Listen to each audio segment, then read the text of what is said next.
Oh shit, we're recording live from somewheres, from multiple places. Yeah. This is the Don't Fake Podcast, episode 2. We're in here. You gotta say your name because we didn't say it last time. We didn't say it last time. I'm Shah. Yeah, I'm Shaheer. We made it to the second episode. Congrats. The second episode? Yeah. This is like the fifth. This is episode 2. You should just forget about the other ones. Yeah. I bet. We restarted. Yeah. Again. Yeah. Actually, but this is what, 2 weeks? This is 2 weeks since the last episode. It's pretty good. We've been doing pretty good. Yeah. But it's wild that we have so much music to talk about. I know. We really do. But first of all, what are those shoes behind you? Oh, these are Kobe's. Kobe's. Yeah. I don't think it's going to focus on... Oh, is it focusing? Oh, it's working. Those are fresh. Yeah. When'd you get those? Recently? Mamba Week. These are the... I guess they're called the Big Times. Mm-hmm. And they are a list of all of his accomplishments from the last year he won the finals. So, rest in peace, Kobe Bryant. Yeah. And congratulations to your team. Yeah. Los Angeles Lakers finally did it after a decade. After a whole ass decade. And some change, technically, because of the shutdown. So yeah, technically, like, the new season would have started. Right now, right? It would be preseason right now. Right. Which is wild. They completely washed the Miami Heat. That was so sad. Yeah. But I mean, they had 2 superstars, man. There was no way, I think we said this, there's no way that any team was beating the Lakers. It was... I mean... I don't think so. Unless they had injuries, no. Yeah. I think there's some real flaws with the Lakers squad. And the fact that they started hitting shots when it counted was more so what allowed them to win, because if KCP wasn't out here dropping 19 points a game in the finals, I don't think they would have had any shots, because Kyle Kuzma was knocking down 4 points and 2 points, and he was supposed to be the third scorer on the team. So Alex Caruso, fucking old ass man running up and down the court. Old ass, young ass man. Seriously, he's younger than both of us. Oh my god, that's so surprising. Like I hate like his face, because like he looks like the 40-year-old dude that like joins your pickup game and just like tries to stunt on everybody. But he's like very good, and you can't play against him. I did not know he was younger than us. Yeah, he's like 23 or 24 right now. He's a great defensive player. Danny Green's pretty good defensively. And he dunks. He does dunk. Yeah, Alex Caruso. I think it's funny because I mentioned this. The people don't know. I'm 6'5" tall. I'm the same height as Alex Caruso. If Alex Caruso came to the gym that I play basketball in before Corona times, he would get picked well after me. And he is way better than me at basketball. That's what I'm saying. He's the old dude. Yeah. If he was not even just because he's the old dude, he is old, he is white, he has everything going against him. He would be like, yo, can I hoop with y'all? And we'd be like, sure. We'd be like, this motherfucker. Like, we would just laugh him off. And then, like, the first play would be a fast break dunk. And we'd be like, oh, he could play. All right.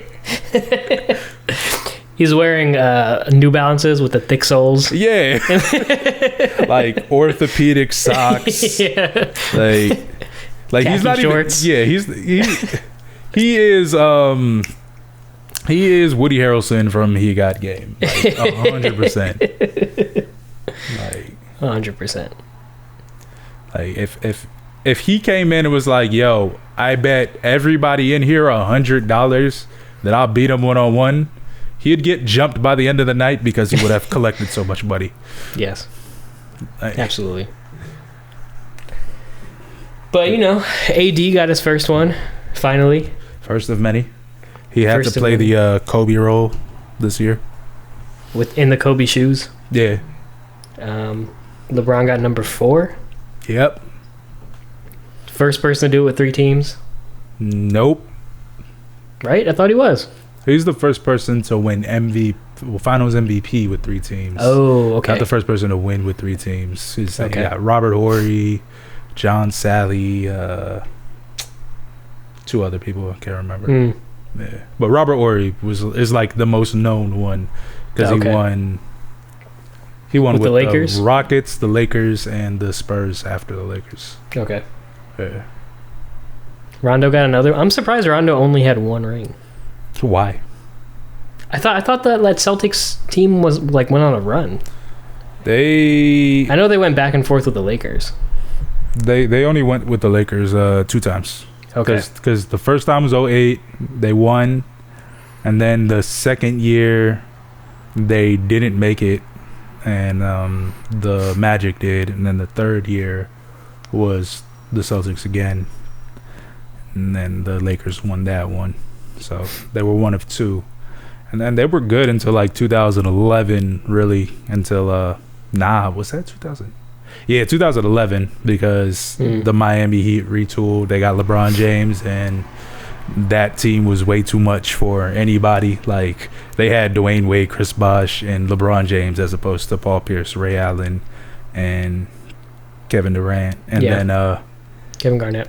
I said Kevin Durant. Kevin Garnett. And then Ray Allen went to the Heat. So then they just blew it up. And then Paul Pierce and Kevin Garnett got traded to the Nets, and Boston Celtics got a shitload of draft picks. Are the Lakers this good next season? Define this good. Like winning another championship. Oh no, this is it. Yeah, that's why I feel like that too. That's why I'm not a fan of what they did. Like, what do you mean? I've been a major opponent of them signing AD when they could have got him in the offseason this year. I guess hindsight being 2020, I realized, if everything was equal and he wasn't on the team, and then after the death of Kobe Bryant, I don't know how much of an incentive it would have been, like, because Kobe was a big recruiter and a big proponent of it. So I don't know how well it would have gone after he passed, and then trying to get him after the bubble season. Yeah. So like now I'm like, all right, that was a good idea if you wanted a ring, but I just think they leveraged their future in order to get a championship, which is kind of disappointing because we don't have a draft pick really until like 2028. So yeah, but isn't that like LeBron's gonna retire, and we don't have anybody young. So when is he gonna retire though? He's not retiring anytime soon. He has 2 years left on his contract. Okay. So maybe he's got 2 seasons then. So maybe he has 2 seasons there. He has a player option, and he'll be 30. He'll be 38 by the end of by the start of the. He's 35 now, I think. Yeah. Yeah, he turns 36 this year, so he'll be 37 during that final season of his his career with the Lakers. And I mean, he's a cyborg, so I haven't seen him have any difficulties, playing basketball. So chances are he'll be straight. But yeah, I don't know how high of a performance it'll be, and if they can't get somebody in there to at least knock down shots, then I don't see them being able to repeat that, especially with the Warriors, being able to retool, get a number 2 pick or a superstar, and have the superstars that they currently have. It's rough, and the Clippers are still the Clippers. I think Rondo and Dwight Howard retire before LeBron retires. Yeah. I think Dwight Howard probably won't retire this year. Yeah. But he's probably close because of the things that his body has gone through, and also the fact that he has won his ring. So he got his ring. Yeah. It was a full circle story for Dwight Howard. Yeah. Rondo might play forever. You think so? Yeah. Rondo. You think he just doesn't have any money? No. I think he has money, but Rondo is the dude who comes to the gym. It's like the old dude who comes to the gym is like, "Can I play with y'all?" So like, if he could do it for money, then he's gonna keep doing it. Yeah. Because like his skill set is like, he's good, but he's also like a leader. He could read the plays and everything, plays defense fairly effectively, and he could pass the ball. So he could do that until he's 44 years old. I think so. And he got drafted in 2006, I believe. So he's probably like 4 years older than us, realistically. like how old is Rondo? I think he's like 33, 34 years old. That would make sense. But I feel like we grew up watching Rajon Rondo, which is wild. Yeah. Rajon Rondo is 34. Okay. So he's 5 years older than me. 6 years older than you. Yeah. So he's got some time. So yeah, he could play for another 10 years realistically, and it wouldn't even. It'd be like, oh yeah, that's Rondo still playing. He's on his 17th team. I don't know how, but yeah, he's still playing. We'll move on after this, but do you think the Heat are going to be contenders next year? So that's the interesting thing. So the Heat were actually heavily interested in getting Anthony Davis and also Giannis. So, if the Heat were somehow able to snag AD from the Lakers, that would be the nastiest team. Like, I think that would probably be a little bit better than the Nets, and definitely better than the Bucks with the full strength KD and Kyrie.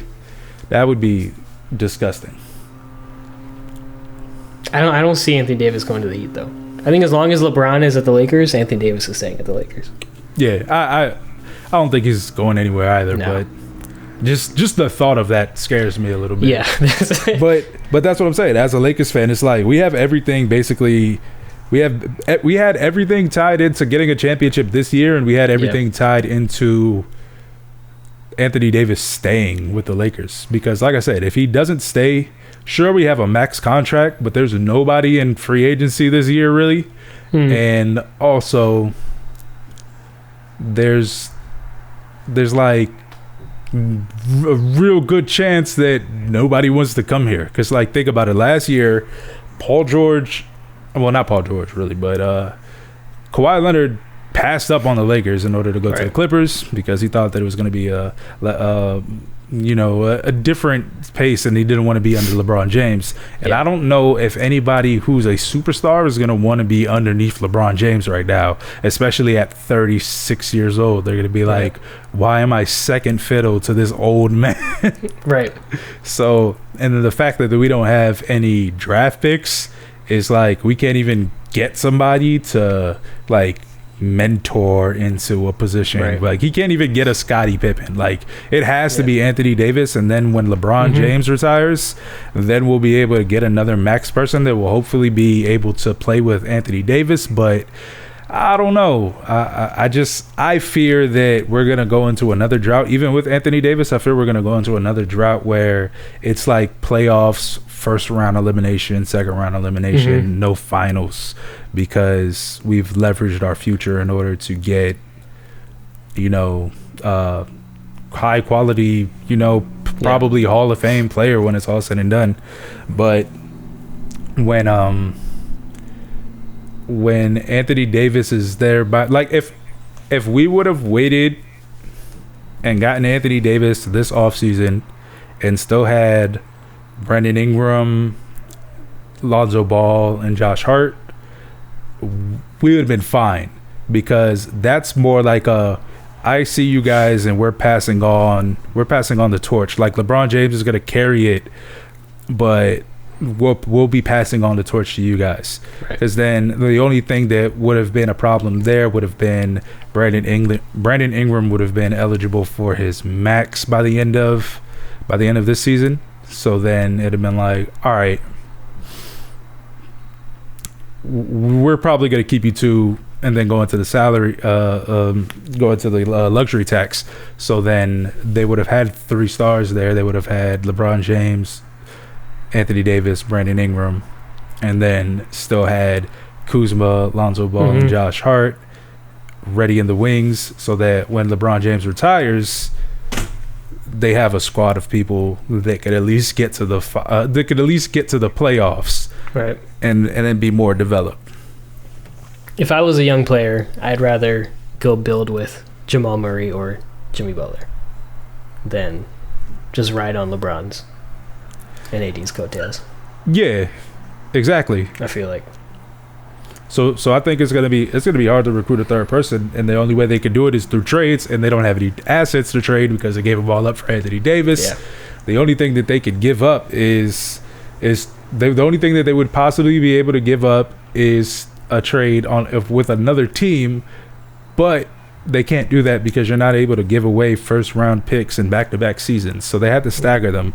So I think they gave away 4, which means that they're not available to have another trade asset until 2028, which is once again wild. Yeah. So I'm excited for Kendrick Nunn. I'm excited for Tyler Hero. I'm excited for Kelly Olynyk. Like, I'm excited for that Heat squad to. I don't know how excited I am for Kelly Olynyk, man. He's all right. I mean, yeah, but he armbarred Kevin Love, man. That's still unacceptable. I'm not excited for Jay Crowder. I do not. I mean, I started watching late, but I don't know. He's something off about Jay Crowder. Nah, I mess with Jay Crowder. He's cool. I just want his hair. He looked like he wanted to beat up LeBron any chance he got. I just want his hairstyle. You can get like it. Those barrels. Cool. Yeah, you get it. But like, I don't like getting my hair braided, so I can't get them. But you look great. Stylistically, I want them. Well, that was the end of Don't Fake the Sports Podcast. Actually, Dak Prescott, damn, get well soon. Ooh. I didn't see it happen, but I heard about it, and it sounds very gruesome. I mean, that's why Twitter is a cesspool, because I just hopped on Twitter because they have like decent takes, and you know, we're going through these Senate hearings and everything, and right. Donald Trump is going crazy off of you know, he's immune to the coronavirus. Yeah, but he's also definitely off of the steroids. So he's, do you see him do his like fucking Vince McMahon dance, like an old white man? So I just went on there, and then under trending it said Dak, and the first thing you see is the photo of his, and I was like, oh, I didn't want to see that, but now that I've seen it, damn. It was compound, right? Like the bone came out of the. They didn't. The bone didn't bleed though, so you could see it nudging out. Like you could see it nudging out of the side of his foot, and then you could obviously see that the foot is turned the wrong way. But it wasn't bleeding yet. I don't know why it wasn't bleeding yet, but it just didn't bleed through yet. So the photos look fine, but like immediately he was just like, yeah. I don't like that. He's out for the season. No, he's out for the whole season. I hope he gets paid. I hope he gets. He got a big contract, right? Nah, he was on a franchise tag, so he just got paid for this season. I mean, well, he got a lot of money this season, but yeah, it's not. Dude that hit him came out and like wished him well and all that stuff. I read that today. Yeah, he said it wasn't malicious. He just obviously. Yeah. Ooh. Yeah. Oh, and then Alex Smith came back. Shout out to Alex Smith. He played his first football since his leg getting destroyed and almost amputated. So it was for the Chiefs. Who does he play for?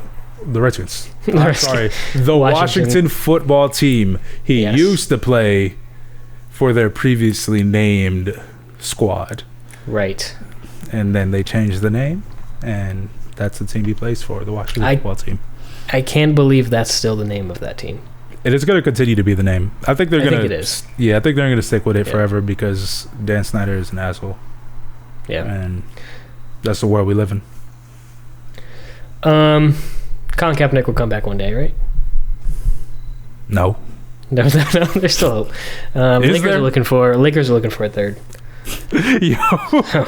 You might as well. Colin Kaepernick being the third scorer on the Los Angeles Lakers. Come on. He could do it. Well, shit, people, you know, a lot of sports are happening, but let's get into this music because a lot of stuff came out. Music. I know you had a list. Where do you want to start?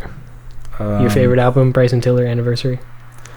I mean, we can run through that real quick. Run through it quick. Tell me what your thoughts are. I didn't listen. Bryson Tiller dropped his first project in a very long time. People have been clamoring for his music, and I haven't looked at anything, any reviews, any yeah. I don't know how people feel about it, but it was very mid to me. But also, so was Trap Soul, and people love Trap Soul. I was about to say Trap Soul was mid. So if you like Trap Soul, you probably will like Anniversary. I don't know, but they're both mid to me. So I like Don't. Yeah, Don't fire. It's a great song. Everything else I don't care. And Exchange is cool too. Exchange. But it's also the same beat as the J. Cole song, which is always it's just still the weirdest thing to me. My version of Exchange is better, right? Is that what I did? Yes, you did Exchange. Yes.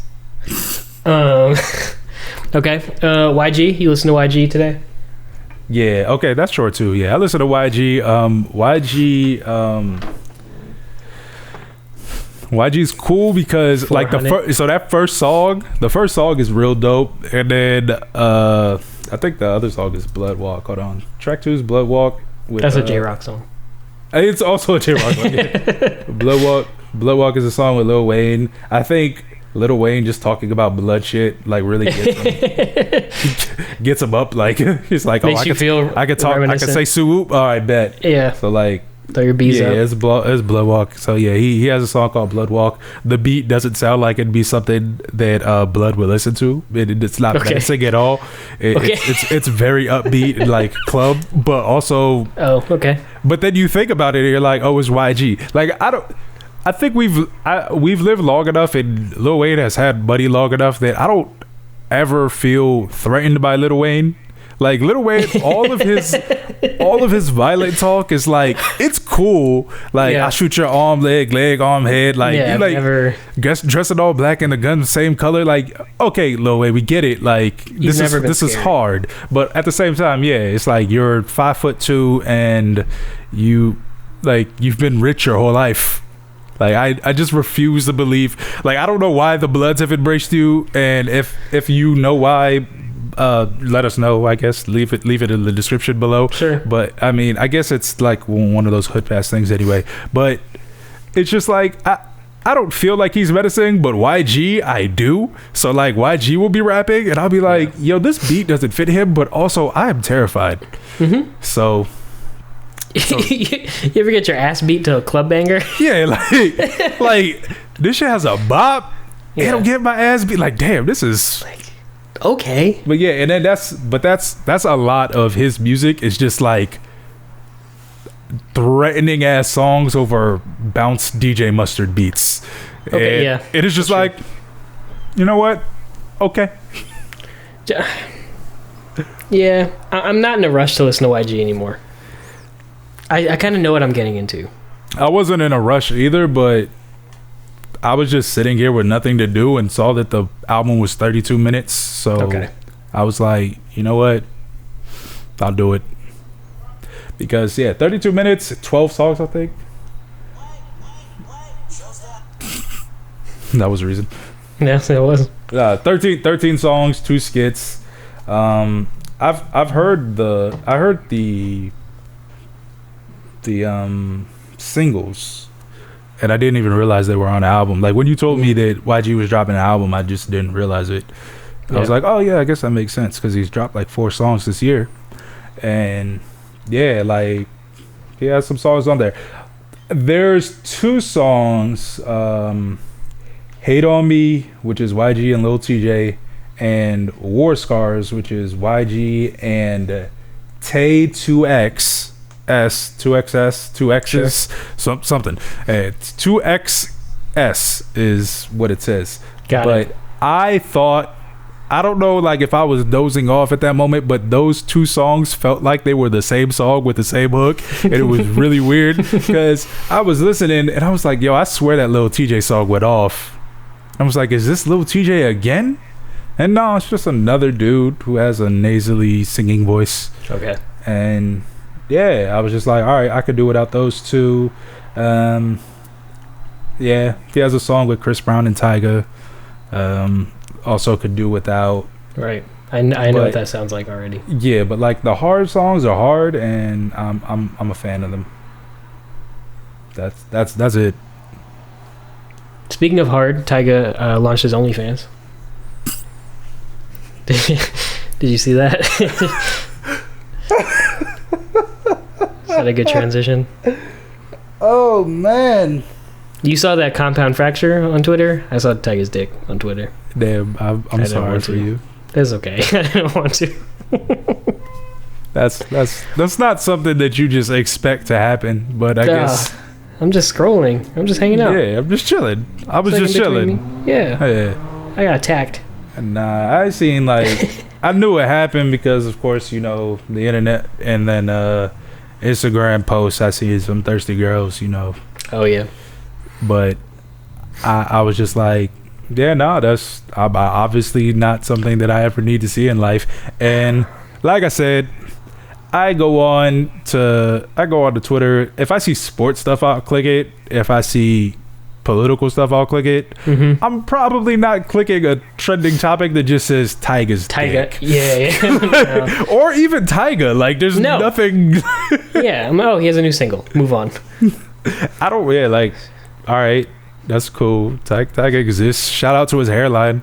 Like, honestly, if his OnlyFans site was just like hairline tips and tricks, This is from here up. if he was like, yo, and then of course we don't talk about this person anymore, but you know, like if it was just like, hey, I gave Tori all of the wrong things. Let me for $26.99 a month, I will tell you the right way to get your hairline back, exactly who to go to, what to take, and why you need to grow it long in order for it to look as bountiful as it could possibly look. Like if that was it, I'd be like, hey, yo, this is a cool racket. Yeah. Shout out to everybody on OnlyFans who is not a celebrity that's using it to make a living. Good for you. Yeah, I don't know why. Like, celebrities shouldn't have OnlyFans. No. Like, Jordan Woods has an OnlyFans now, and I'm just like, damn, man, didn't you just get in a relationship with Karl Anthony Towns? But also, for what? To post like Instagram. Yeah, to designs. post. Yeah, you're just posting Instagram posts on a different platform that costs money. Stupid. And I mean, get money, but you're ruining things for people who have decided to go down that that path. But I mean, it's their life, so Yeah. I think OnlyFans needs to cancel all celebrity accounts, Yes. I agree. and that's cool. Yeah. Any other thoughts on YG? Oh, I thought you were gonna say any other thoughts on Tyga. Any No, thoughts on your no. release lands? No thoughts on. God damn. No thoughts on Tyga. Tyga. No thoughts on YG. No thoughts on Tyga's verse on the album. Yeah, nah. He's just menacing over some dope beats. Mm-hmm. That's a collab that I don't think I'll really get tired of. YG over Mustard Beats. Actually, let me confirm that these are Mustard Beats. I can't tell anymore. Yeah. Yeah. Yeah, Feel no, like they're not everybody- even Mustard Beats, but they're Yeah, Mustard see? Beats. So, yeah. Yeah, like. Yeah, these are none of these Mustard Beats? Probably not. I'm not gonna go through all of them, but I'm just looking at the ones that I actually like. I think he saves the mustard beats for like albums. Yeah, none of the beats on the songs that I like are Mustard Beats. That is interesting. You're a fake YG fan. I mean, according to you, I'm a bandwagoner and definitely a fan of every artist I listen to. Oh man. So yeah, I don't know, man. If you ever want to cringe, go back and listen to our Because the Internet episode, because I did that recently on a drive, and we were young, you know. We were young. We were playing music through our laptop, which I'm so glad we don't do anymore. Although I do miss playing music on here. I mean, we could do it. We already acknowledge that it works. So you have to do is use the share screen option.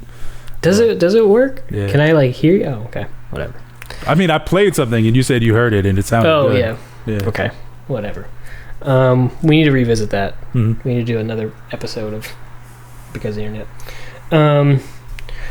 Just delete all of our back episodes. I'm fine with that. And just say we had a Joe Rogan incident. All right, so what's next? Who's next? Who you want to talk about? On the docket? Do we want to keep things short because I have a few more. I mean, I have a few more short takes. Yeah, right, go for it. Let's talk about. Well, so there's an album coming out this week. Benny the Butcher, Hit Boy, Burden of Proof dropped the first single, Timeless, with Lil Wayne and Big Sean, and it is a pretty much complete departure from what we know of Benny the Butcher. Yeah, this is not like Beat Butcher, Derringer, chopped up minor piano chords and hard drums. This is Hit Boy. Yeah, it's Hit Boy. It's bright, polished, produced, and I don't know how I feel about it. I listened to it once, and I don't feel like listening to it again. I don't love it for a Benny the Butcher song, but it's what I would see as a commercial song. First of all, Lil Wayne does very well on it. Lil Wayne has a very vintage beat.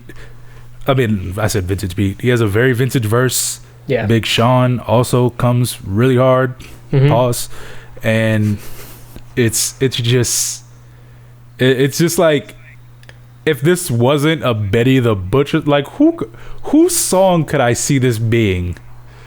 If this was a Big Sean song with Lil Wayne and Fabulous, like that would make sense to me. This could be a DJ Khaled song. Yeah, with just Lil Wayne and Big Sean, produced by Hit Boy. Yeah, which is unfortunate because Benny does very well on it. It's just like, all right, so the album's coming out. We don't know what it's gonna sound like. Hopefully, there is a hard Griselda, like a Derringer or Beat Butcher beat on there.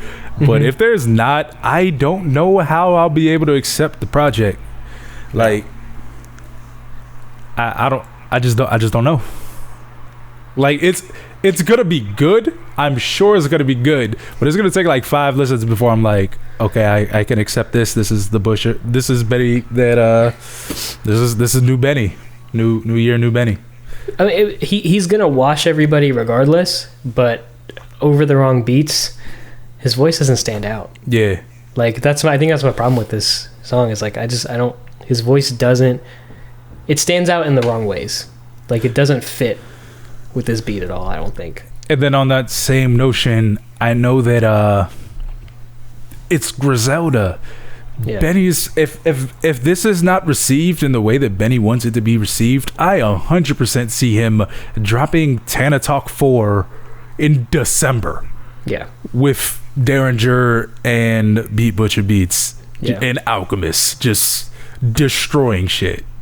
I mean, it's crazy because I'm sure he has 3 mixtapes in the cut already. That's what I'm saying. Yeah, and I mean, like on the BSF mixtape, the Gangsta Girls joint, like it's him over hard beats, and then his artists who sound just like him over those same hard beats. But it's just like, all right, this is the Benny we know and we love. Yeah.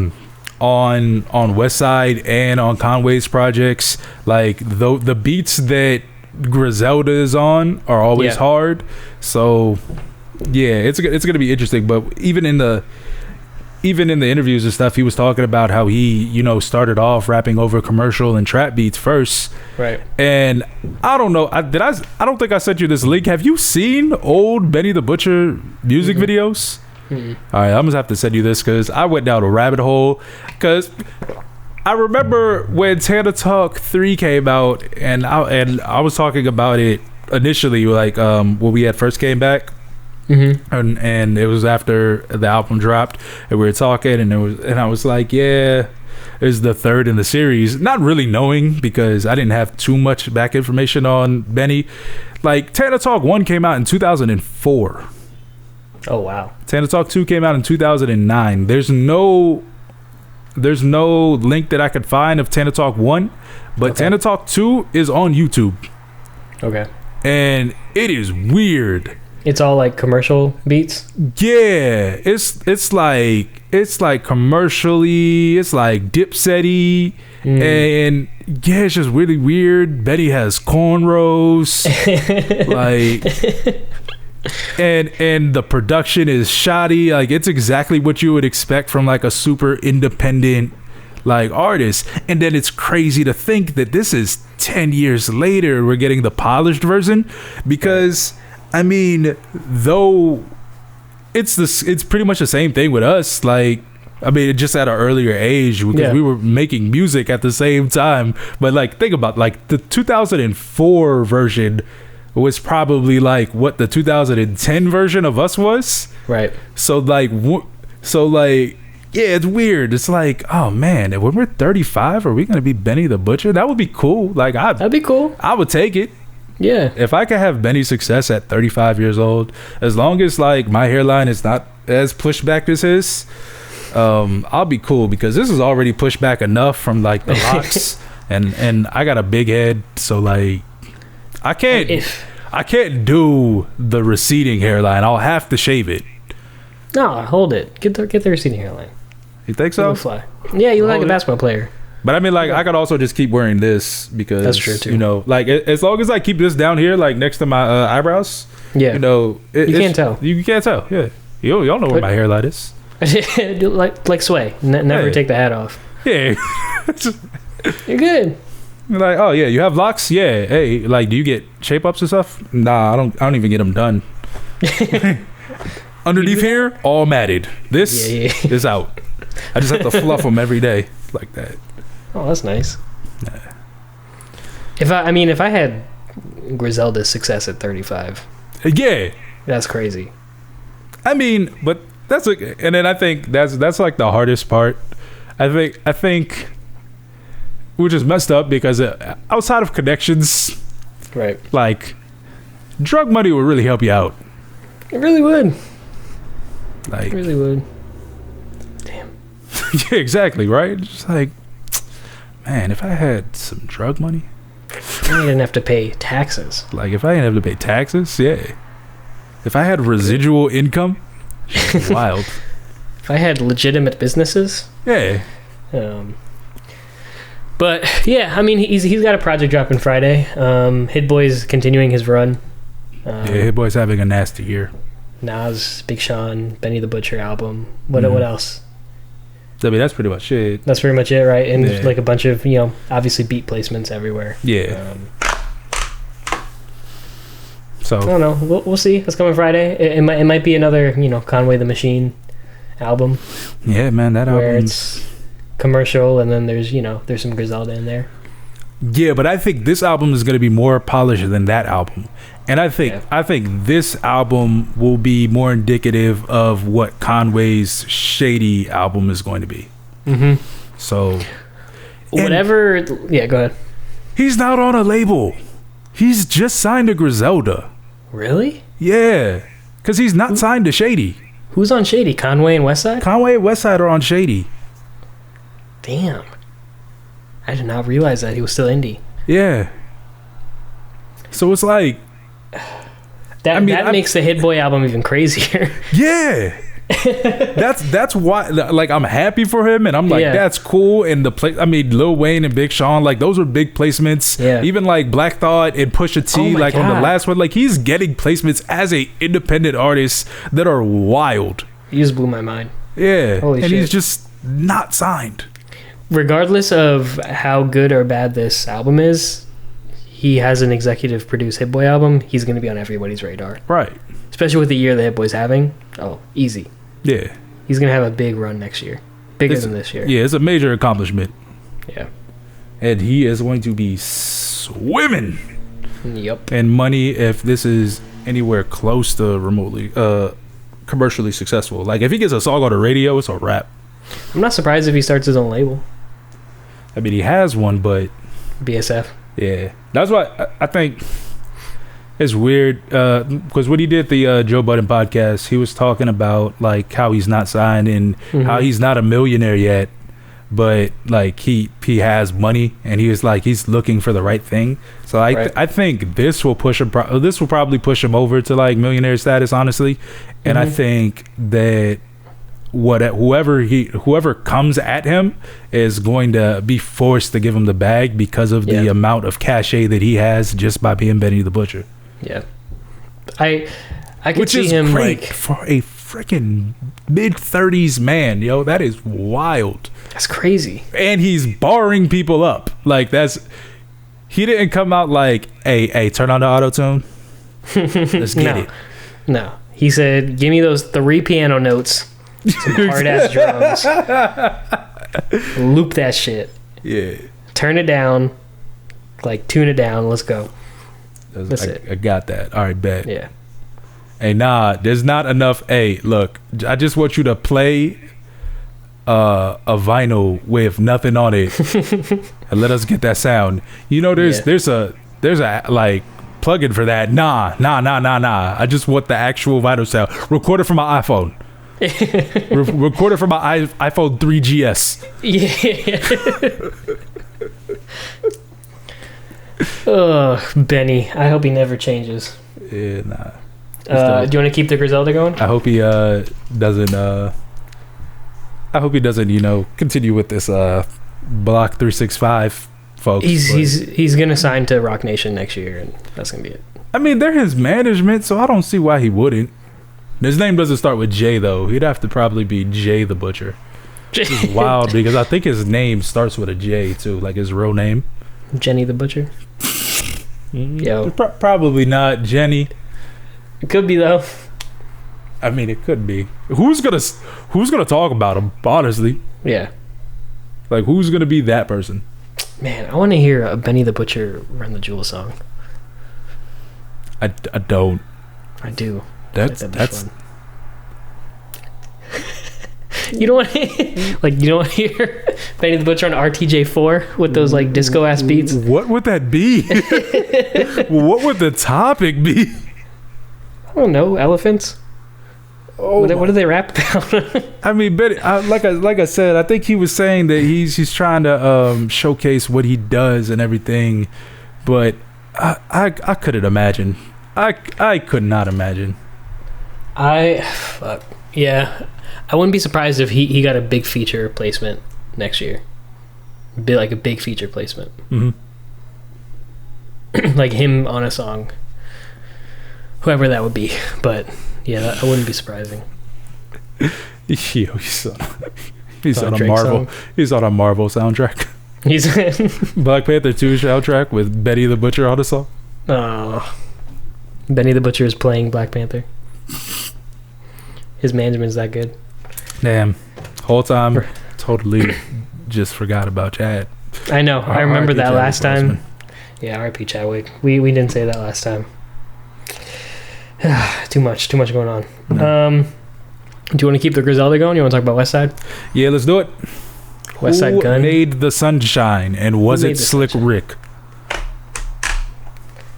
I told you, dog. I need a Slick Rick Griselda album now. I did not know I needed it, but I need to hear Slick Rick on all the Derringer Beat Butcher beats now, because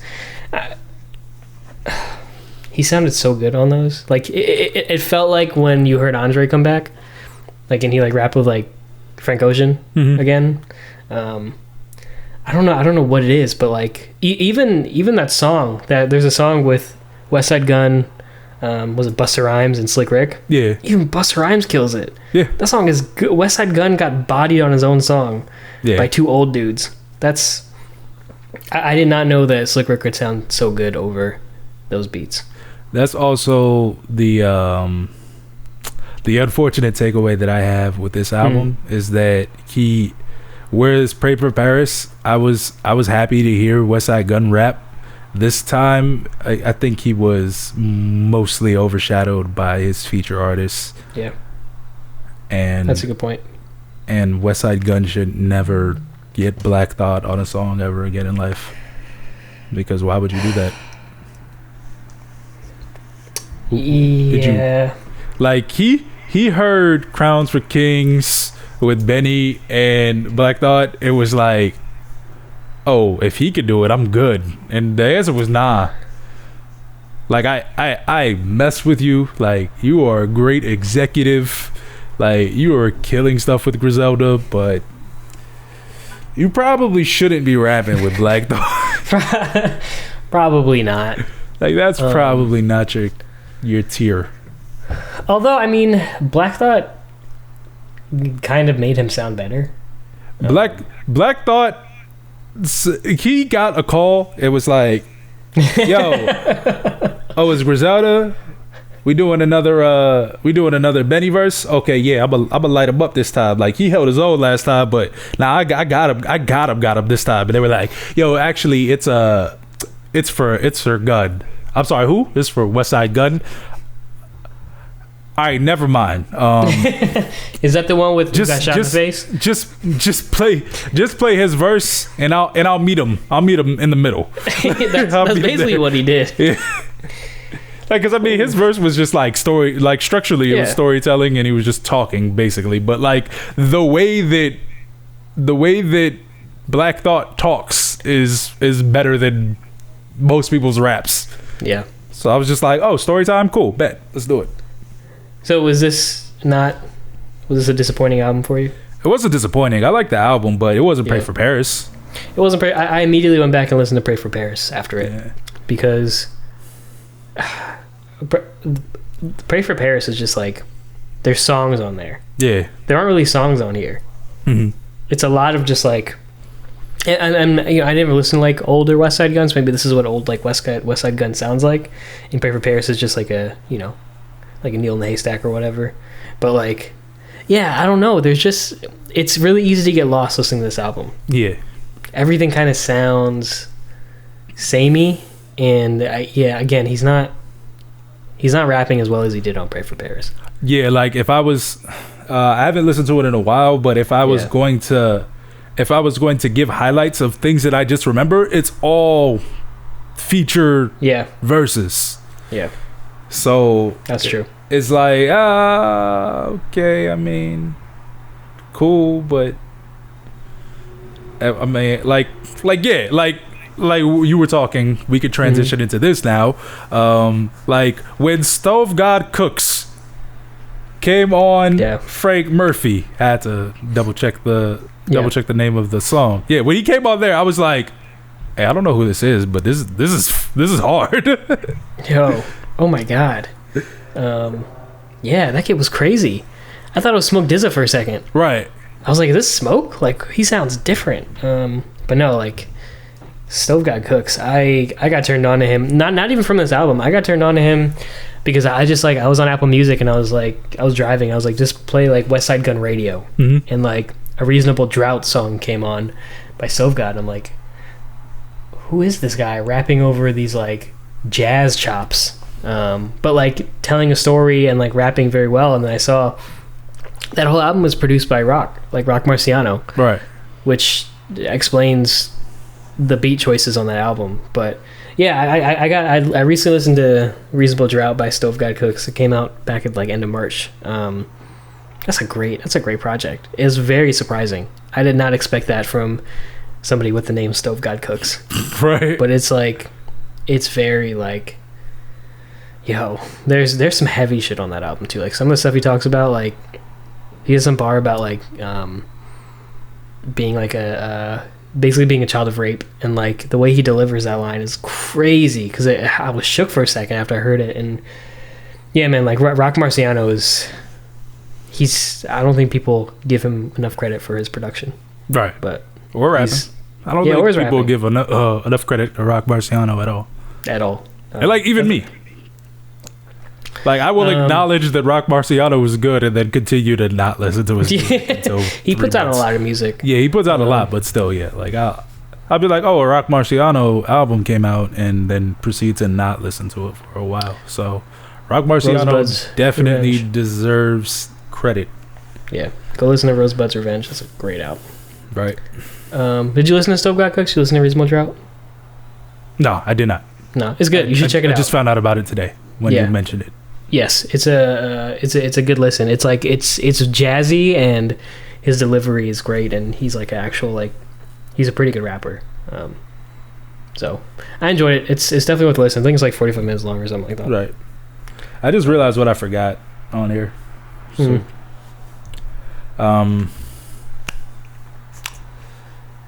Fabled album dropped between last time and this time. Yes, it did. I was gonna bring it up. Yeah.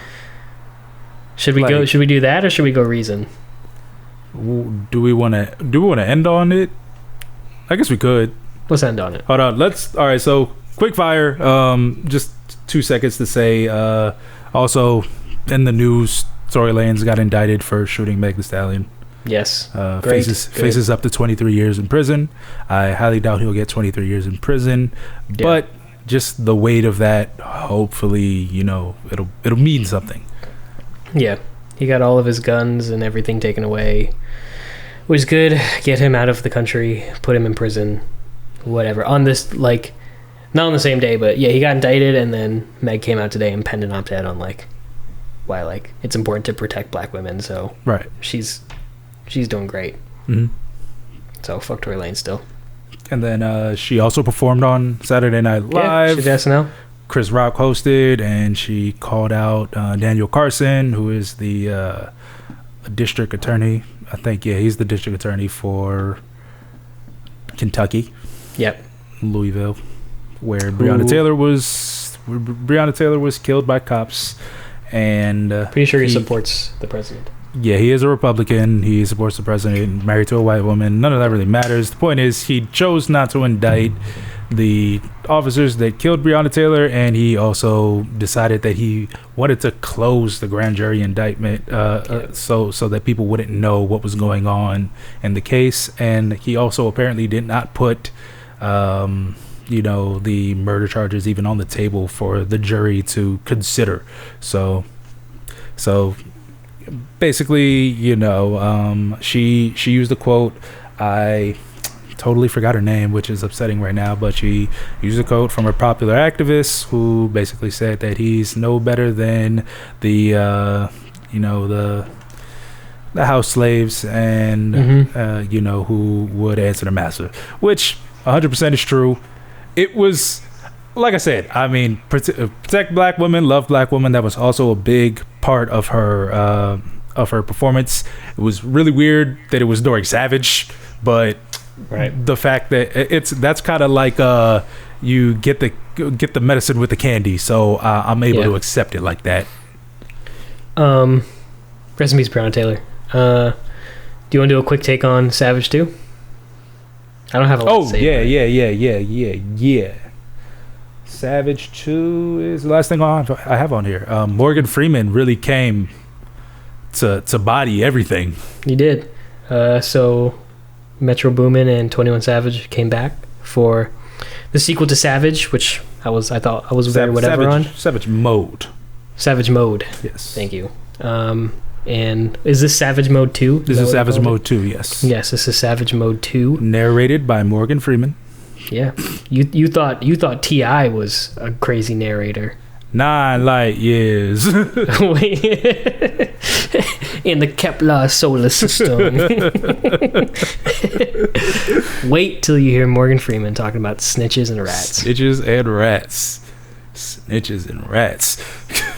This is a fun album to listen to. Yo, man, I mess with 21 Savage, but that's Me what. too. Yo, all right, so I would hate. I haven't really got this much, but I dislike when like people who are fans of especially like underdeveloped hood rap will be like, yo, oh, so now you like this person. And I'm like, yeah, but they have gotten demonstratively better. Yes. Like, you can clearly see and hear that 21 Savage is a much better artist than he was when he first came out. He was not good. He is better than he was. Yes, and he even made an album and had a whole album rollout discussing this. He was like, yo, I want to get better, and I've decided to try to get better. Yeah. And that was the whole rollout of I Am over Greater Than I Was. Yeah. So I don't understand why you could be like, yeah, nah, you like him now, but you didn't like him when, you know, he was dropping his first albums. Yeah, because his first albums were ass. Yes. Nobody wanted to listen to 21 Savage. Like, when he was on Travis Scott songs, I'm like, yo, this is humorous but stupid. Like, he's not 21. good. 21. Yeah. 21. And like, he still 21. does that, but like, the rapping is better. No, now he says pussy. That's true. He just that's a great ad lib. I love it. I was supposed to mention Esco. I was about to be like, because you know, Esco has one of the greatest pussy ad libs to me, in my opinion, on one of the songs that he released. But actually, I don't know if he released it. But yeah, like when he was rapping, like just the pussy at the end of the verse, I was just like, yeah, nah, this is great, and I hope this is never removed. It's the exclamation point. Like even on the clean record, like it has to be in there. Yeah, but like 21 just adds it, like, you know, like a little garnish. Yeah, it's pussy. Like pussy. Ooh. Yeah. Ooh, 21. But like, yeah, nah, it's good. It's a good album. It's a good album. Metro Boomin, like I told you, he like Metro Boomin created like a palatable 2020 Manny Fresh soundscape, and I really enjoy that. His Metro Boomin sampling game's pretty good. Yeah, like I think it always has been, but it's accentuated in this album. Mm-hmm. Like he chops up samples very well. Right. I think people don't give him enough credit for that. But no, it's good. I hope Metro comes back and does more stuff. He's been quiet, I feel like. He has been quiet. I think like the last thing he really did was the Big Sean collab album. Yeah. Wow, that was like 2 years ago. Or last year. That was the end of 2018 or no, it was the end of 2017. Yeah, wow. Because I think, I Decided came out in 2017. That was... Yeah. It came out the same year. Sheesh. Yeah. Metro's still killing it. 21 Savage sounds clean. He sounds great. Like, he sounds mature. Right. It's you're still going to get 21 Savage, but, like, he's rapping at a very good level. Mm-hmm. Compared to where he was before. And also, remember that the news pointed out that Drake dated SZA when she was 19 and not underaged. That's right. SZA came out and said herself on Twitter. I dated Drake in 2009. Right. First she was mad at First she was like, fuck that guy or whatever. And then like a day later she was like, actually guys, if you knew me, you knew I dated Drake back in 2009. That is so random. When So Far Gone came out, he was in Houston, Atlanta, Vegas, and New Jersey. Let's not forget New Jersey. In between her going to the mosque, she was dating Drake. It's the most wild story, which is crazy.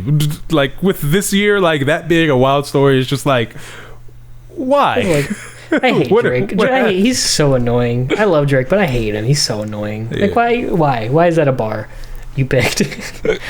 He tried. He was like, I gotta tell the world I dated SZA. Her new video just came out.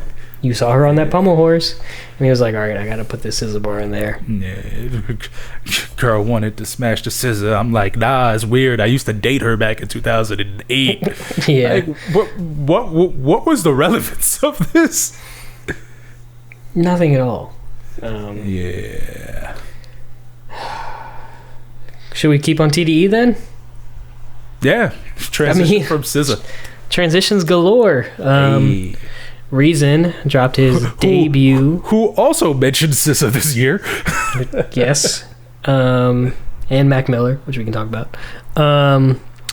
Yeah, this is his debut album. Would you call it that? I guess so. Yeah. This is probably his debut album. Yeah, his like debut major quote unquote album, New Beginnings. That was supposed to come out earlier this year, and then Did you watch his interview with Rosenberg?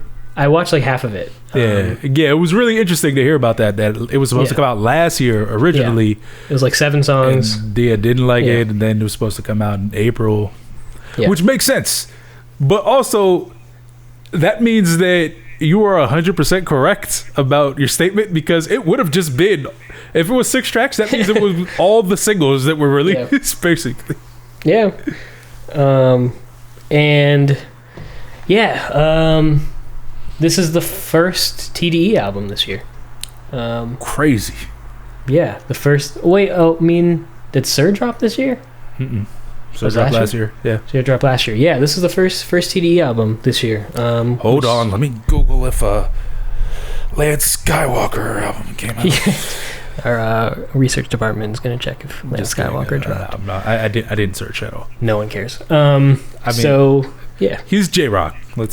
He is J-Rock. Even though he's not J-Rock, he's J-Rock. So confusing.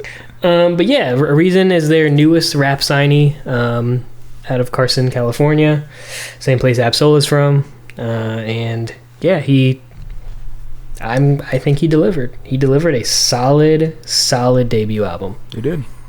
It took me a couple listens. That first listen, I was like very whatever, and then I was on a long drive this weekend. I ran it a couple times, and I was like, okay, yep, I get it now. I understand what he's trying to do and what he's trying to say. Right. It's TDE that does this thing where they can they sign normal people. Like, I was thinking about that with when I was watching his interview with Peter Rosenberg. I was like, he's just a dude. Mm-hmm. Like, same with any of them. Isaiah Rashad is just a dude. J-Rock's just a dude. Sis is just a chick. They're all just people who are just very talented. They have a great eye for talent. And I think this album proves that just a person who's going through life is able to tell amazing stories very, very well. Yeah. Over great beats. The beats really grew on me. I was like, yeah. He's so versatile too. When he goes between he can do Showstop, and then he can do Windows Cry, Windows Tier or whatever, Windows Cry. Yeah. Windows Cry. He can just bounce around between all these different styles and still sound like Reason. Yeah, it was. That's what I think is good about it, is that he was able to show that dynamic nature in his ability to rap, because the first songs is something more. It's very mellow, and then Stories I Forgot is a little more hype. They have Pop Shit is real hype, and he's able to so he's able to weave in between these things and still exemplify lyricism, which is something that you want out of an artist. It's just I want to hear you rap well, but if you could craft a song and rap well, then that shows that you are a different caliber person. There are people who will regress and make a song that they think is going to be oh no, this song is it, this is the hit, but they lose out on everything that is substantive. And when you're able to package that together, like Jid and Kendrick Lamar, these artists, it's all right, there's weight to this, and I really admire that. So he was able to do that definitely on these songs. I like every song that wasn't a single. I mean, I like the singles too, but what I'm saying is sometimes you'll pick up an album because of the singles, and you'll be like, I don't think I'm gonna like the B sides, like the B cuts. I have to cough. But yeah, no, the songs were really good. I think, except I don't want to hear Reason sing, because his singing voice is his rapping voice, and he tried to why would you not let Mariba just sing that hook by himself? And I get it, Isaiah Rashad does it with SZA, Chad D does it, these are people who could actually blend. Earth Gang, the new crop of artists tend to be more melodically inclined, which is a good thing for them, especially because of the way that music is digested nowadays. But there are some people that I've said from the entire time that I've been involved with being around making music, there are some people that just cannot sound good singing, and he's one of them. Yep. Like, Cause is one of them. Like, I don't want to hear Cause rap, like, ever. Like, there's just some people who I don't want to hear sing like that. And no. That was, and especially, hold on, that was right, it was right after the what I believe to be an excellent song with him, Isaiah Rashad, and JID. And then you just immediately jump to him trying to harmonize with Mariba, and it's just like, I'm good. And then sing it. But then when he raps, it's just like, all right, this rapping sounds good, but you're gonna go back to this hook, aren't you? Nah. We heard Zay again, which was nice. Yes. He held his own. I realized I don't think I want to hear a Isaiah Rashad barring people up song. I don't think I've ever heard that. I don't know if I want to hear that. He's rapped very well, like on like Menthol and like Soliloquy and all those songs, but like I can't hear him do a like 64 bar like barrage of syllables and rhymes and shit. Yeah, I hear you. That being said, he's very good at what he's doing right now. I think we also I think we I don't know, we discount the style of music that he does, because I think even with those songs, he's barring people up. I think so, yeah. He's just doing it in a way that's more digestible. Like, he's not game 300 bars, like, right. Like, he's just rapping very well, like, during the whole time. Like, and you could tell, like, he's like, yo, I'm here. Like, yeah, even Shot You Down. Like, he's barring, but he's aggressive. It's also pretty melodic. Like, yeah. Great song. Yeah. The sequencing of this album is great. I think everything flows. Like, I was worried because, you know, when you get like Showstop and Pop Shit and Flick It Up and some of these songs that are a little more upbeat, mixed with like Reason's very mellow songs, he makes it work perfectly well. Yeah. I think it doesn't get boring. Yeah, like it blends down like pretty nicely. Cause like when you think about Pop Shit and Showstop being 2 songs away from I Can Make It with Rhapsody, like it's sequencing wise, you'd be like, oh, how do you make this work? And then having Favorite Nigga like in between those 2 songs, it's just like, okay, so all right, that was like the palate cleanser from Showstop, and then it makes this work, and then Fall, like those are more mellow songs. So I think his hooks can get better. Yeah. But his songwriting is good. Like his rapping ability is very good. But yeah, well, I think he can rap on beats that are a little more exciting and maybe write some better hooks. But other than that, like, this is a great debut, and I think it's. Yeah, I don't know if it's one of my favorite albums this year, but it's one that I'll keep going back to. It's a very easy listen. Yeah. Let's see. Yeah, no, I think it's good. It's definitely good. Brandon's listened to it like 7,000 times. I was gonna have him on to talk about it, but I don't know where he is in life. Well, he'll find his way home. Let's see. Okay. Hey, Brandon, you here? Nah, Brandon's dead. He's gonna rip. I miss him already. R.I.P.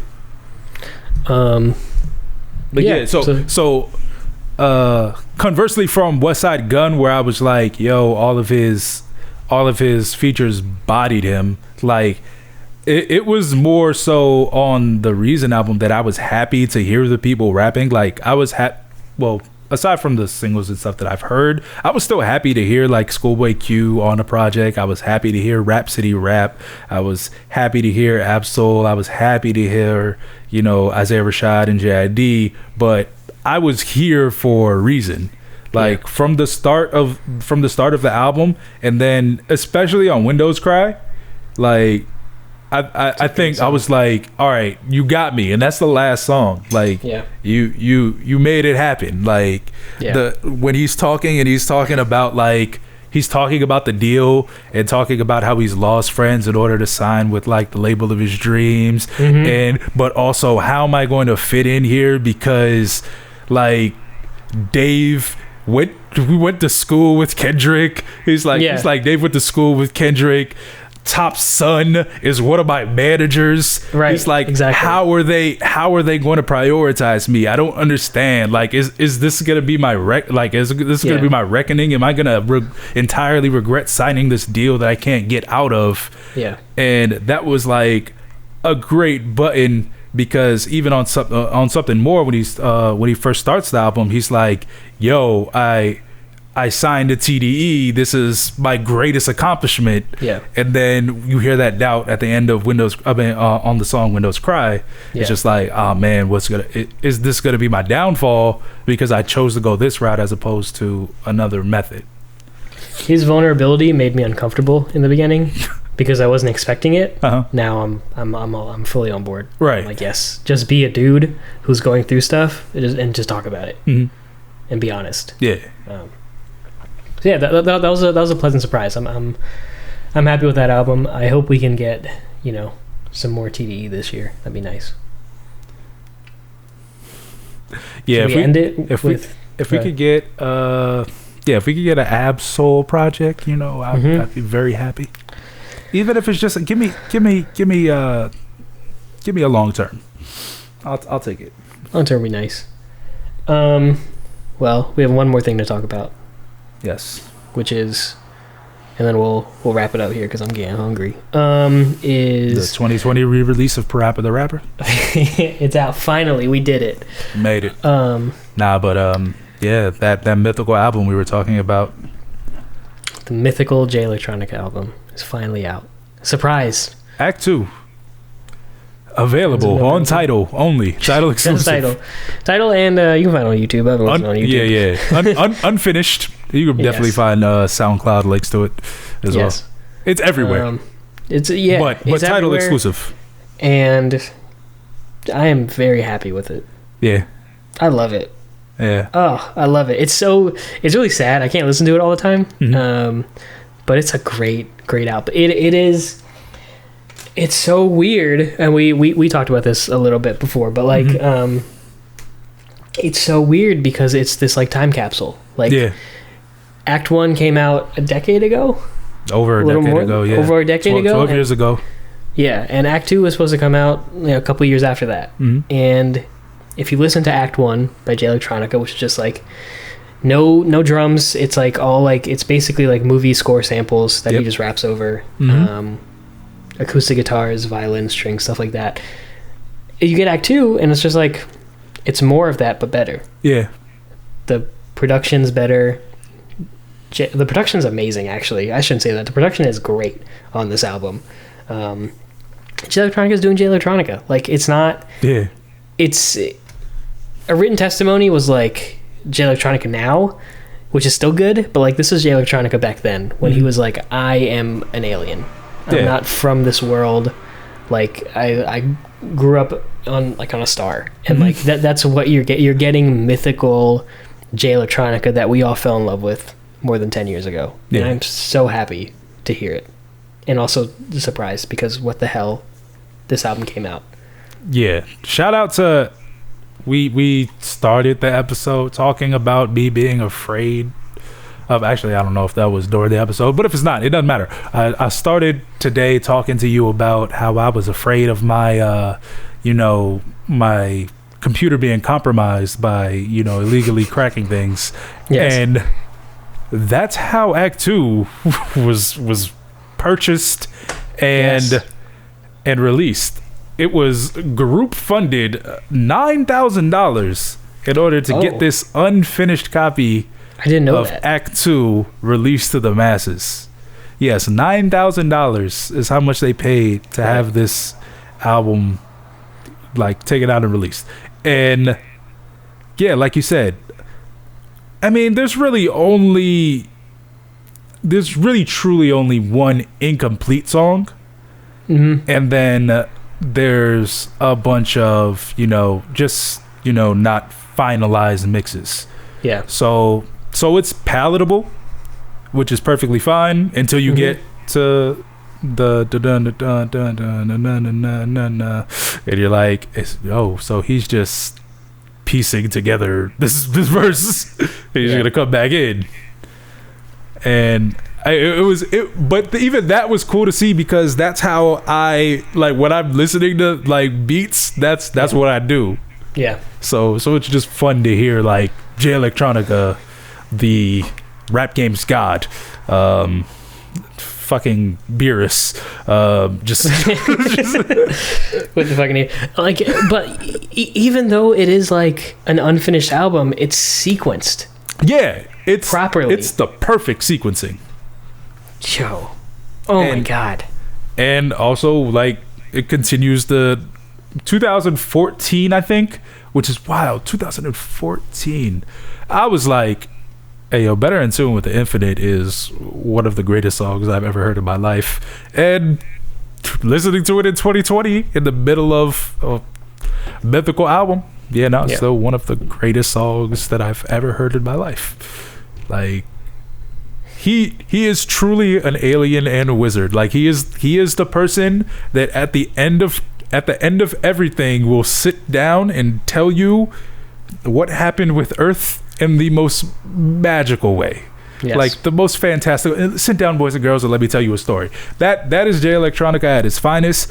I know people want to hear the hard bars, Exhibit C, Exhibit A, Jay Electronica, which once again is a thing. It's a thing that he does, but I don't even think that's him at his greatest. I think him storytelling and bringing these type of songs together is where he makes his mark at. Yes. So if you don't have Tidal, do yourself a favor and just find it on YouTube or SoundCloud, and just even if it's just one long 45-minute video, that's the perfect way to listen to it. Yeah. Just let it run. Yeah, you don't need to skip anything. No. Nah. You're good. I'm so happy this album's out. I hope it ends up other places, but whatever. If it doesn't, it's fine. And then that's the thing. Like, I still don't quite understand the reasoning behind not releasing the full project. Now that I think about it, I have a free trial of Tidal that I have to cancel. Or maybe keep. Who knows? Maybe I don't want Spotify anymore. But yeah, that is like it's really unskippable. Like it's a trance. It's a Jay Electronica trance, and the same way. Like I don't know how most people listen to Act 1. I listened to Act 1 as a full sequence, like it was just the whole album just run through. Like like that's how you can digest the album. But I do not see why there is no effort to putting out the fully completed album. It exists. It's a thing that is there. And even if it's not there, just hand it to Guru and just say, hey, EQ, mix and master these. That's it. Run it through a couple filters. It's great. You're sitting in a room with a wizard and he's just telling you stories. It's a very, very good listen. It's heavy. It's a really heavy album. I can't listen to it all the time, but when I'm in the mood, it's perfect. If after you listen to it and you sit down like, damn, that album exists. Like, if you need a palate cleanser, then Savage Mode 2. Yep, that's it. That's it. Or Reason. Put on New Beginnings. That's true too. But I mean, like, if you need a super palate cleanser, right? Or you need to not think. Savage Mode 2. That's pussy. The way to go. And then listen to Reason, and then back to Jay Electronica. Yeah, and then go to Act 2. It's good music came out. I'm happy. And more is coming out. Black Thought's coming out Friday. Yeah, Black Thought and Benny the Butcher are dropping this Friday. That's exciting. That's wild. And then Clipping is dropping next week. Yes. I'm also excited for that. Yes, Clipping. I'm so hyped. I'm ready for Clipping. This is the perfect time of year to listen to Clipping. It's another horrorcore album, sequel to last year's. Yes. Yeah, and Black Thought's dropping a full-length album. Yeah.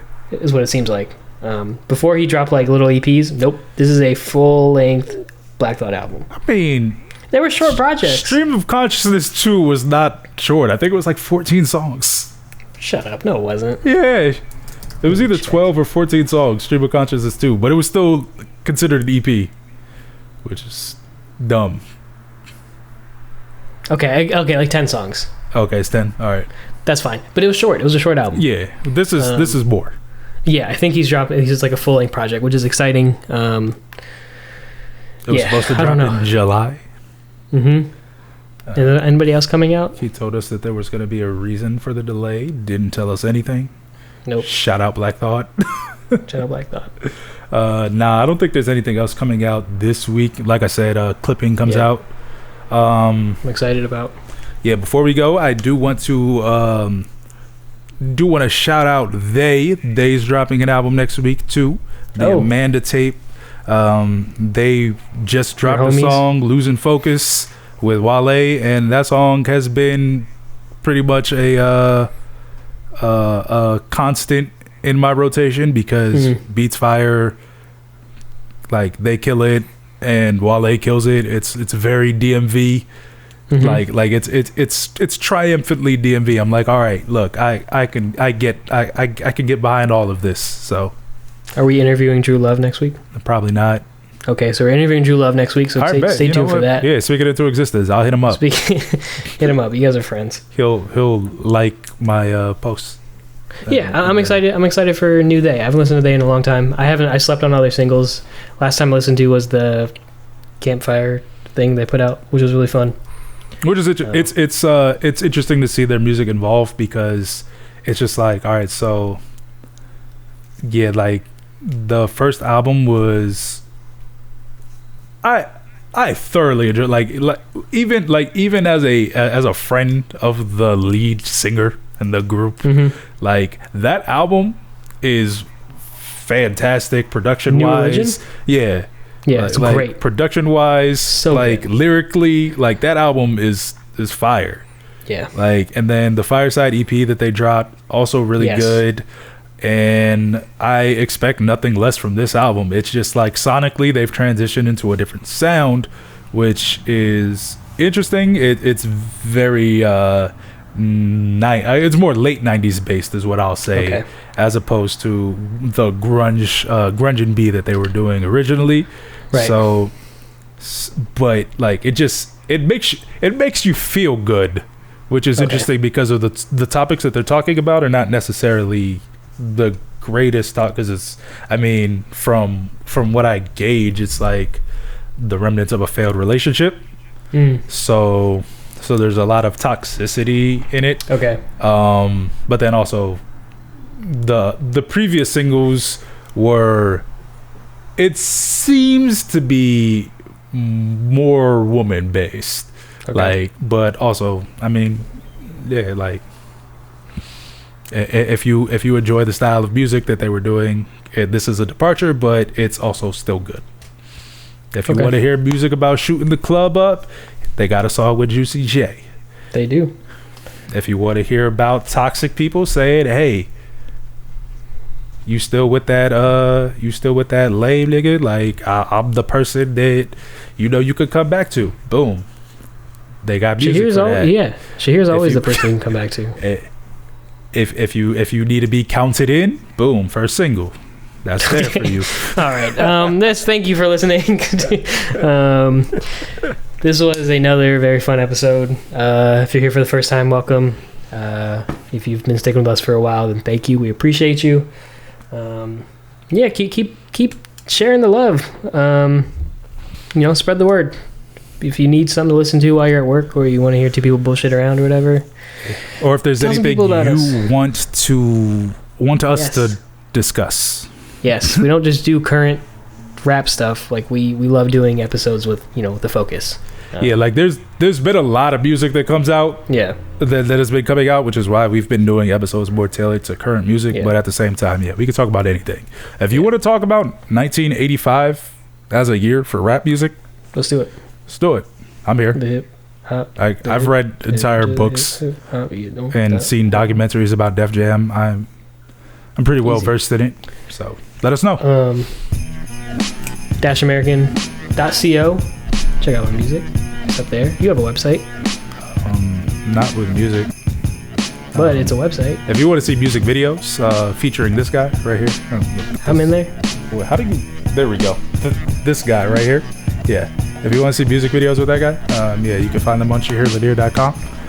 Probably gonna change my URL at some point, but it'll be in the description at some point eventually. Tangent Creates. Hit us up. Yeah. Tangent Creates /podcast. You can find Don't Fake there. You can find Spinoff, and you can find. I forgot the other Keynote. Yes, Keynote with Brandon, that guy. Yes. Yeah. Thank you all. Be well. Be safe. Wash your hands. Wear a mask. Don't be a dickhead. Vote. Make sure you vote. I'm voting for the first time this year. Wait, really? Yeah, really. Damn. You vote for Barack? You racist? Yeah, so. I had a change of heart. I appreciate it. It's I don't. You know what? It's needed. It's needed to show numbers in order to show how we feel about the current regime. It is necessary. There's also a great article on Pitchfork right now about 30 artists and why they're voting for the first time.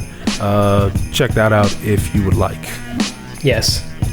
Thank you all for sticking with us. Show your friends, your family some love, and we will see you all very soon. Yep. I hit the mic. I'm gonna edit that sound out.